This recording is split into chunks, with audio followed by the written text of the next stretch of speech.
entendiendo todo lo que sucedió para que llegase el terrible suceso del 27 de febrero de 1989, vamos a entender algo, el cómo sucedió todo el proceso represivo de ese día.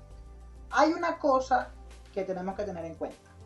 La crisis en Venezuela a tiempos de febrero de 1989 era tal que todo el mundo estaba en protesta, todo el mundo estaba en paro. Y era tal el contexto que hasta los policías estaban en paro. Para febrero de 1989, los policías en Caracas, la Policía Metropolitana de Caracas se encontraba de paro por reivindicaciones, uniformes, etc.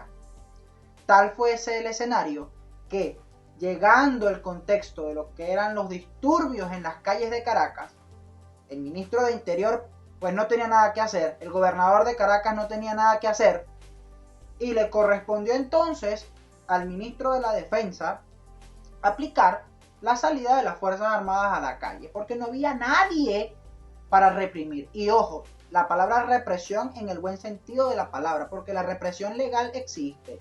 Los gases lacrimógenos, por ejemplo, son gases que pueden lanzarse para disolver una manifestación, pero una cosa es lanzarlos al suelo para que el humo disperse a los manifestantes, y otra cosa muy diferente es que se le dispare o se le lance una bomba de lacrimógenos a una persona, porque le puede impactar y hasta le puede quitar la vida. Ahora bien, por eso es que hay represión legal y represión que, bueno, vulnera derechos humanos.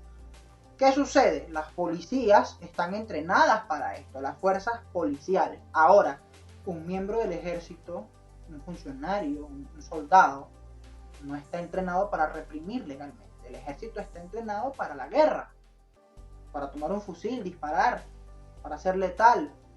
En este sentido, lo que salió a la calle fue el ejército, porque no había quien reprimiese. Psicológicamente, quien reprimió estaba entrenado para ver sangre, y esto ocasionó que hubiese una altísima cantidad de asesinatos. Y ojo, que la realidad es que el hecho es totalmente condenable, totalmente condenable. Sin embargo, lo que sucedió después fue algo totalmente desfasado, llegándose sin duda alguna a ser durante el segundo gobierno de Carlos Andrés Pérez la peor de las guerras sucias contra las instituciones del Estado. Se corroboró que hubo más de 200 muertos en el Caracazo. Inclusive fue certificado por una comisión del propio Congreso de la República, donde habían miembros de todas las fuerzas parlamentarias, incluyendo a un tal señor Aristóbulo Istúriz, reconociéndose 200 y algo más de muertos. Es un número escandaloso, pero en esos días vino a Venezuela una comisión de derechos humanos, y esa comisión de derechos humanos, en su llegada, pues la mediática comenzaría a decirse que no fueron 200, sino más de 2000 los muertos que hubo a raíz del Caracazo. Y esto es un hecho terrible. Tanto es así que mucha gente hoy en Venezuela dice que hubo más de 2000 muertos en el Caracazo. Si de por sí 200 es un número escandaloso, imagínense inventar que son 2000. Las más de 200 personas fallecidas que certificó el Congreso fue con el cadáver, el nombre, o sea, el registro están. Eso está, es así, es verídico, es real. No hay pruebas de 2000 asesinatos. Heridos, centenares, miles. Pero muertos, no. Ahora bien, todo esto es lo que le da inicio al gobierno de Carlos Andrés Pérez, porque tenía menos de un mes en el gobierno cuando pasa este terrible suceso. Y fue algo nefasto, y esa sería la sombra que estaría sobre su gobierno durante todo su mandato. Ahora bien, todo esto a Pérez lo lleva, junto con la situación económica del país, a tener que hacer reformas económicas. Y estas reformas económicas sin duda serían trascendentales y tocaría a todos los sectores de la economía venezolana. En este sentido, ¿cuáles eran las medidas? Bueno, privatización de empresas que no eran fundamentales, subir precios en lo que eran los servicios públicos, aunque el propio Carlos Carlos Andrés Pérez diría algo en una entrevista que voy a dejar en un link aquí debajo. Pérez dijo la realidad de un país como Venezuela. En Venezuela no se cobraban impuestos realmente, ni siquiera existía el impuesto de valor agregado. Tampoco se cobraban los servicios, o sea, se cobraban, pero estaban subsidiados en casi su totalidad y se comenzó a cobrar la gasolina a un precio muy barato todavía, pero se comenzó a cobrar a un precio un poco más elevado. Se comenzaría a subir la tarifa del gas, la tarifa del aseo urbano, la tarifa del servicio de energía eléctrica, la tarifa de la distribución de agua, etc. Los servicios, cobrar los servicios para que los servicios pudiesen funcionar. No sé si les recuerda eso a algo que tengamos hoy en día en nuestro país. Ok. ¿Qué pasa? Pero a nivel empresarial lo que buscaba Pérez era que hubiese competencia para además poner fin a los monopolios y oligopolios y de esta forma pues lograr un bajón de precios porque habría competencia, tendremos que competir pues quien tiene el mejor producto, quien tiene los mejores precios para vender.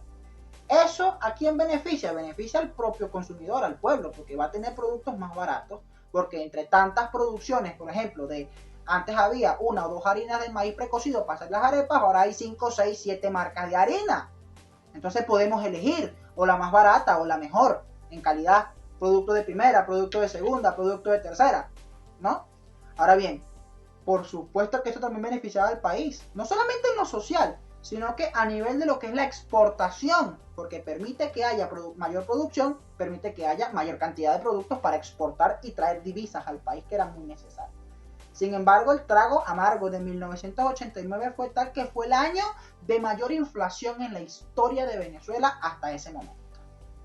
Pero en los años siguientes habrían cosas monumentales para Venezuela que lamentablemente no son cosas que la gente de a pie logra ver, pero que las personas estudiosas del funcionamiento de los países sí logran ver. Por ejemplo, el crecimiento en un país desarrollado normalmente es 5% anual. Venezuela llegó a crecer 9% anual durante estos años, porque las medidas que se estaban haciendo eran las correctas, eran las idóneas para lograr la recuperación económica del país. Hacia allá apuntaba esto, pero teníamos que remar todos y no estábamos remando todos los venezolanos, y esa es una realidad.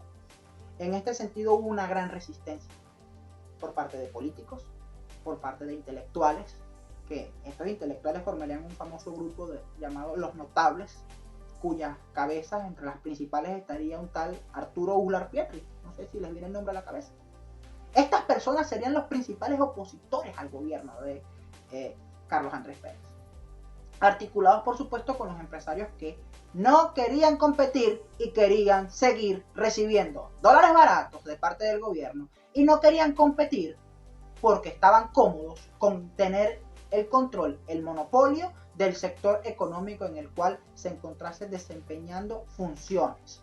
Y por supuesto estos sectores empresariales eran financistas de medios de comunicaciones como Radio Caracas Televisión, canal que los venezolanos reconocen como el mejor de la historia de Venezuela, pero un canal de televisión que fue sumamente nefasto en el manejo de comunicación de masas, de gente, en temas psicológicos como una novela como Por estas calles, en temas donde se colocaban insultos, motes, por política en un momento delicado, donde todos teníamos que remar hacia un determinado fin, pero el país se resistía, no quería cambiar el país.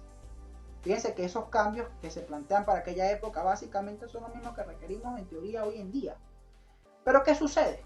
Todo este entramado de personas que estaban en contra de Pérez desembocarían en 1992, los militares.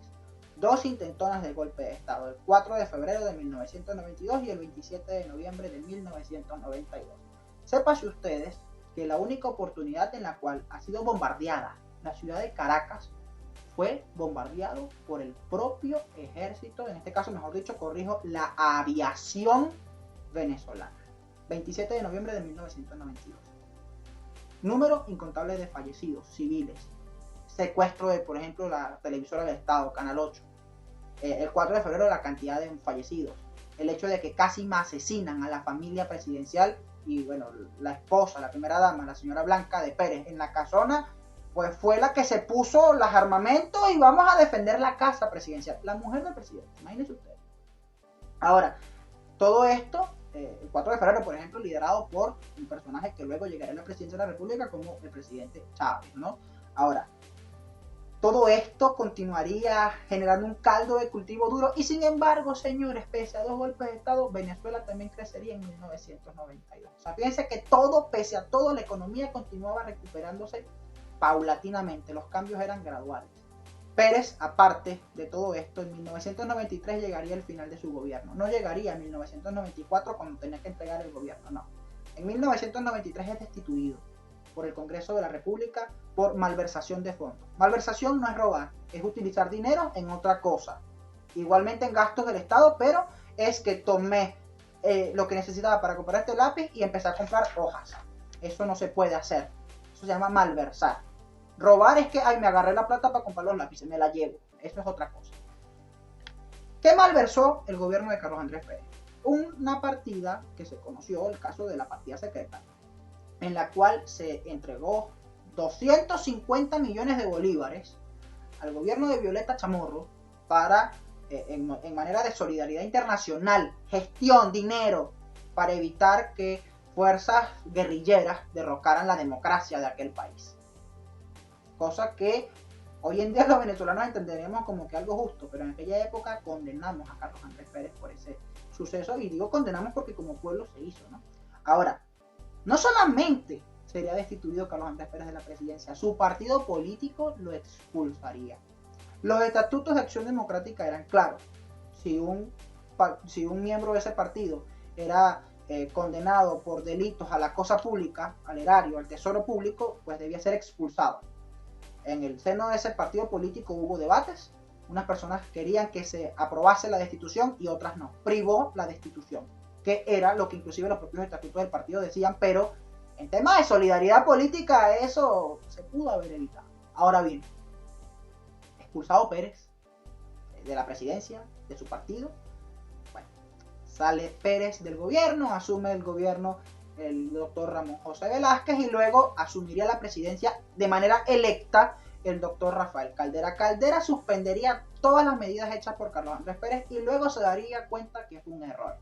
Repara en el error e intenta volver a tomar medidas como las que había tomado Pérez en temas de recuperación económica con un proyecto llamado la Agenda Venezuela. El tema de la Agenda Venezuela comenzaría nuevamente poco a poco a recuperarse el país, luego entrar en un bache donde comienzo a gastar, porque volvió al tema del paternalismo y resulta pues que nos encontramos en un momento en el cual el gobierno de Caldera también fue muy difícil, ¿no? En materia económica para los venezolanos. Esto, pese a todo y pese a todo lo que pasó en el gobierno de Pérez, en lo político los partidos políticos estaban totalmente debilitados. Pero a nivel regional, Acción Democrática continuaba teniendo un peso relevante. Por ello, había un leve repunte, ¿no?, de este partido político y esto hizo que muchos factores impulsaran candidaturas como la de Irene Sáez y luego la de Hugo Chávez para pues, evitar que los sectores de la política que desde 1958 habían manejado el país volvieran a la presidencia y bueno, luego es así como en 1998 gana Chávez las elecciones presidenciales y asume la presidencia en 1999. Pero el contexto económico de todos estos años fue sumamente duro y sin embargo el país iba en recuperación franca. Carlos Andrés Pérez pagaría deuda, Caldera pagaría deuda también y hay que reconocer que Hugo Chávez sería quien terminaría de pagar la deuda externa venezolana, pero porque al igual que Juan Vicente Gómez, allá a principios del siglo XX, pues recibió mucha plata y tanta fue la plata que recibió que pudo pagar como si fuese, no sé, la factura de un restaurante, cosa que no tuvo ni Pérez en su segundo gobierno ni Caldera en su segundo gobierno. Entonces, todo este contexto político y económico sería el centro de lo que fue la vida de la historia venezolana en estos años, desde 1989 hasta 1999 en lo más elemental.